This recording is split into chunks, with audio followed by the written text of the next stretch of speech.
সোমবার ৪ মার্চ বিধানসভায় গিয়ে স্পিকারের কাছে নিজের ইস্তফাপত্র জমা দিয়েছিলেন তাপস রায়। জানিয়ে দিয়েছিলেন তৃণমূলের সঙ্গে সব সম্পর্ক ছিন্ন করলেন তিনি। বিধায়ক হিসেবে তার যা দায়িত্ব সবকিছু থেকে ইস্তফা দিয়েছেন তিনি। এরপরে জল্পনা শুরু হয় তাপস রায় বিজেপিতে যোগ দিচ্ছেন।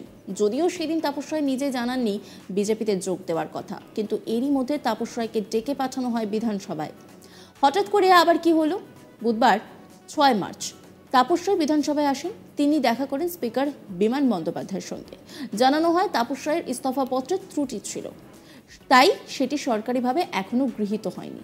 তাকে নতুন করে ইস্তফা দিতে হবে। বৃহস্পতিবার ৭ মার্চ দুপুর ১টায় বিধানসভায় এসে তাপস রায়কে নতুন করে ইস্তফা দিতে হবে। তাপস রায় পরে জানান তিনি টাইপ করা ইস্তফাপত্র জমা দিয়েছিলেন, কিন্তু তাঁকে হাতে ইস্তফাপত্র লিখে জমা দিতে হবে। তিনি বরাবরই আইন মেনে কাজ করেছেন, তাই এতে তার কোনো সমস্যা নেই। তাপস রায় তিনি কি বলছেন শোনাবো আপনাদের। ছিল না, আজও নেই, সমস্যা হবে না। কি সমস্যা হয়েছে? না, সমস্যা কিছু না। আসলে আমি তো সেদিনকে টাইপ করা চিঠি আমি সই করে দিয়েছিলাম অনারেবল স্পিকারের সামনে।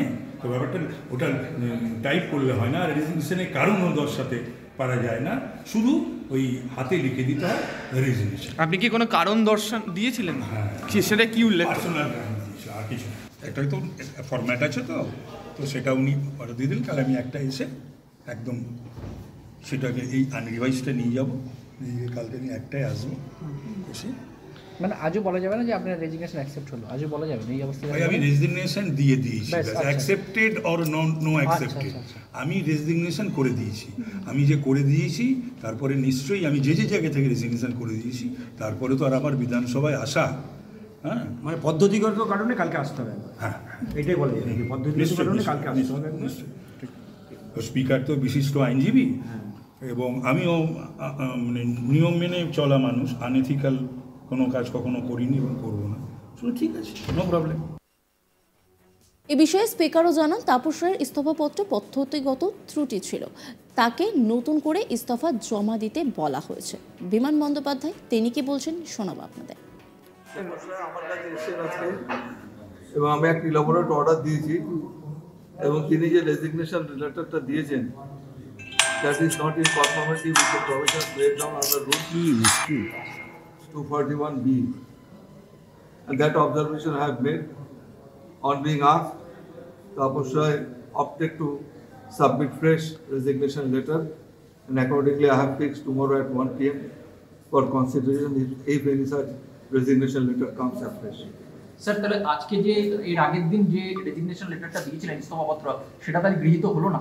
এখন পর্যন্ত গৃহীত হলো না। যদি সেটার ব্যাপারে আমি গৃহীত হলো না আমি বলবো না, সেটা আমার এখনো still under my consideration since he has opted to file afresh resignation letter. কি পদ্ধতিগত স্যার, পদ্ধতিগত কোনো ত্রুটি আছে? একদম, কালকে আবার ফ্রেশ হ্যাঁ, পদ্ধতিগত সংশোধন করে উনি বলেছেন উনি একটা দেবেন, যদি দেন তাহলে আমি আবার এটাকে আবার রিকনসিডার করবো। সোমবার ৪ মার্চ বিধানসভায় গিয়ে স্পিকারের কাছে নিজের ইস্তফাপত্র জমা দিয়েছিলেন তাপস রায়। জানিয়ে দিয়েছিলেন তৃণমূলের সঙ্গে সব সম্পর্ক ছিন্ন করলেন তিনি।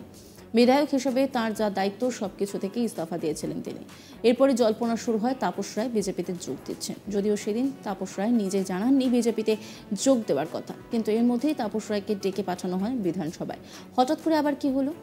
বুধবার ৬ মার্চ তাপস রায় বিধানসভায় আসেন। তিনি দেখা করেন স্পিকার বিমান বন্দ্যোপাধ্যায়ের সঙ্গে। জানানো হয় তাপস রায়ের ইস্তফাপত্রে ত্রুটি ছিল, তাই সেটি সরকারিভাবে এখনও গৃহীত হয়নি। তাকে নতুন করে ইস্তফাপত্র দিতে বলা হয়েছে।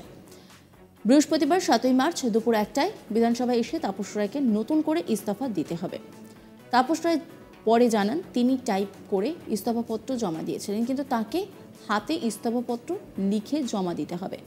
তিনি বরাবরই আইন মেনে কাজ করেছেন, তাই এতে তার কোনো সমস্যা নেই। তিনি কি বলছেন শোনাবো আপনাদের।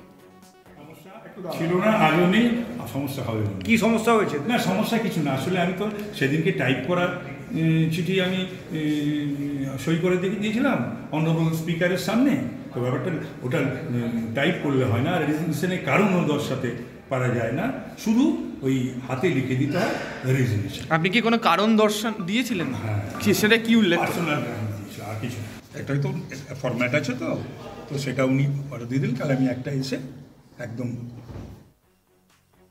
অন্যান্য খবরের আপডেটের জন্য অবশ্যই নজর রাখুন আজ তাক বাংলার ইউটিউব স্ট্রিমিংয়ে।